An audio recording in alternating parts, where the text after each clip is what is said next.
इस news channel पर जो भी वक्ता ने कहा वो उसकी अपनी राय है, जिसकी पुष्टि नेशन न्यूज इंडिया नहीं करता। धन्यवाद। बचाव पक्ष में खड़ी है। ये सरकार की मंशा जानना चाहता हूँ कि यादव ने ऐसा क्या कर दिया है कि जो सरकार उन लोगों के जो क्राइम कर रहे लोग हैं, जो गलत काम कर रहे हैं, जो संविधान की अवहेलना कर रहे हैं, संविधान को नहीं मान रहे हैं, उनके बचाव में सरकार खड़ी है। दुख इस बात का है कि जिन लोगों ने घटना की है वो लोग तो चलो अनजान थे, समझ नहीं थी, या एक जाति भूत सवार था, ये सरकार के संरक्षण का मामला है। तो ये सरकार क्या उन लोगों को बचाना चाहती है या उनके पक्ष में खड़ी है या उनको संरक्षण देना चाहती है कि ऐसी घटनाएं और हो? किशन जी, क्या यादव कथा नहीं कर सकते? क्या काबिल नहीं है वो कथा बांचने के? ये तो 5000 साल पहले ही भगवान कृष्ण ने गीता जब सुनाई थी महाभारत में, तो भगवान कृष्ण ने ही हमें राइट दिया है। ये कौन होते हैं हमारा अधिकार रोकने वाले? या किसान जो यादव है वो कथा नहीं कह सकता, यादव भागवत नहीं कह सकता, यादव शास्त्र ज्ञान नहीं प्राप्त कर सकता है, ऐसा ये लोग मानते हैं। तो इनकी मनुस्मृति में ऐसा लिखा है, तो वो मनुस्मृति अपनी पढ़ें और उन्हें मुबारक हो। हमारा देश संविधान से चलेगा और हम बाबा साहब की बात मानेंगे और भगवान कृष्ण के हिसाब से चलेंगे। हमें इनके सर्टिफिकेट की जरूरत नहीं है। इतनी ताकत कहाँ से मिली इन लोगों को कि कथावाचकों ने बाल कतर दिया, महिला का मूत्र इन्होंने छिड़का है? मुझे ये बताओ, जब सरकार पूरी की पूरी सरकार हिंदू राष्ट्र बनाने की बात करती है, उन्हीं हिंदुओं के साथ अत्याचार करती है, तो संरक्षण तो सरकारों से मिला हुआ है। नहीं किसी की मजाल है कि जाति उद्देश्य फैला सके हमारे। तो हिंदुओं को मजबूत कर रहे हैं, कह रहे हैं एक रहोगे तो नेक रहोगे, सेफ रहोगे। कौन से हिंदुओं को मजबूत कर रहे हैं? सभी हिंदुओं को। कैसे सभी हिंदुओं को? मुझे बताओ। जो सबसे ज्यादा बिल्डोजर में हिंदुओं के मकान तोड़े गए, देश के अंदर सबसे ज्यादा बलात्कार हिंदू बेटियों का होता है, सबसे ज्यादा शोषण अगर किसी का होता है तो हिंदुओं का होता है। मुझे ये बताओ कौन सा साहब का संविधान है, ये किसी का कुछ नहीं बिगाड़ सकते।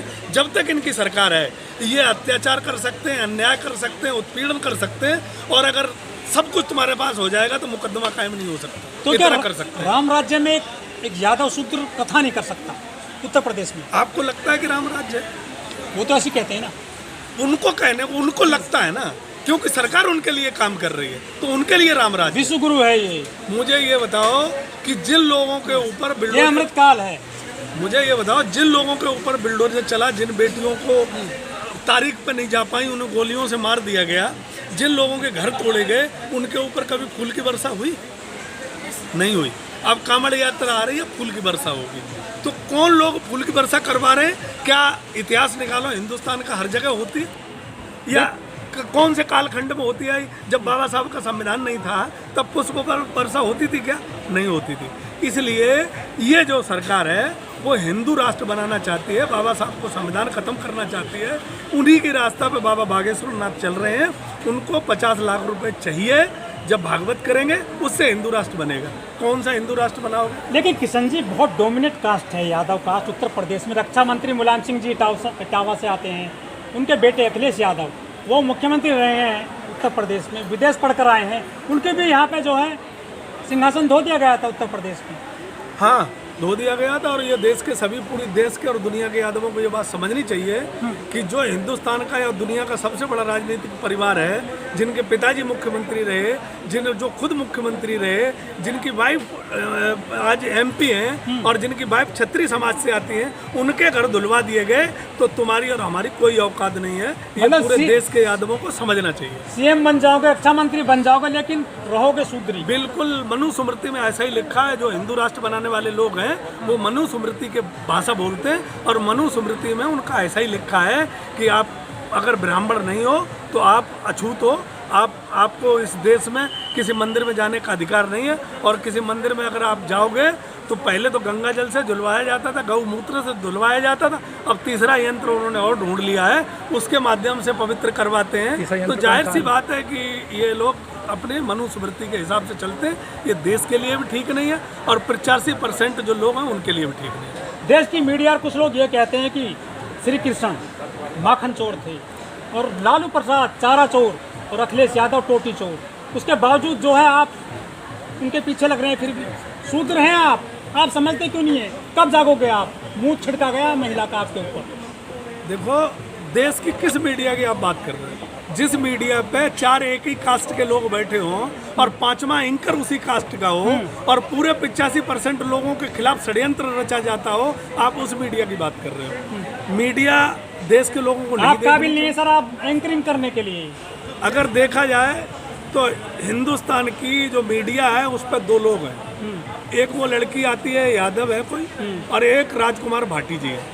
वो पूरे यूट्यूब जितने भी मेन इसकी मीडिया है उस पर सब पे भारी पड़ रहे हैं और वो एक एक शब्द का उनका जवाब नहीं दिया जा रहा है। अगर ये पर लोग शूद्र पढ़े लिखे नहीं हैं, शिक्षित नहीं हैं, तो अकेले राजकुमार भाटी जी ने और वो जो लड़की आरजेडी की है इन्होंने उनको प्रियंका यादव, उन्होंने इनको इनकी औकात दिखा दी।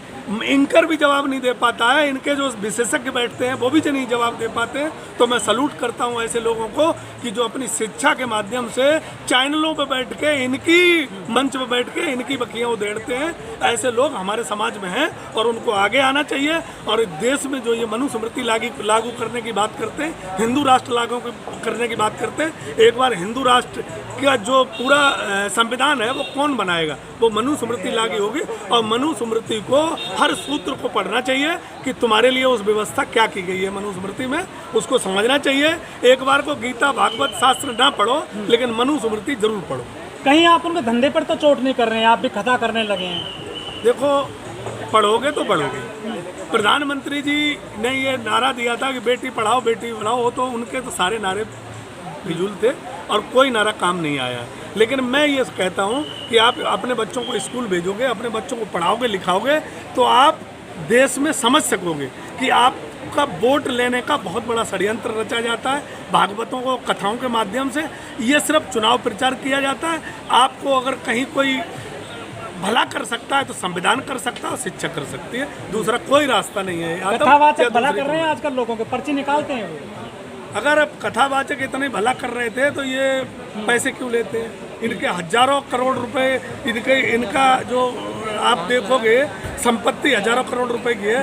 ये पैसे का क्या करते हैं? जब सब कुछ भगवान के नाम से ही होना है तो ये पैसे क्यों लेते हैं? और इनके हेलीकॉप्टर, इनके पास व्यवस्था है, सुरक्षा और पूरे के पूरे जो इन्होंने सिस्टम बसा रखे हैं, इनकी क्या जरूरत है इनको? आरोप है कथावाचकों ने यजमान को छेड़ा था, उनकी महिलाओं को छेड़ा था रात में। ये सब सरकार जब फंसती है तो अपने लोगों को खड़ा करती है।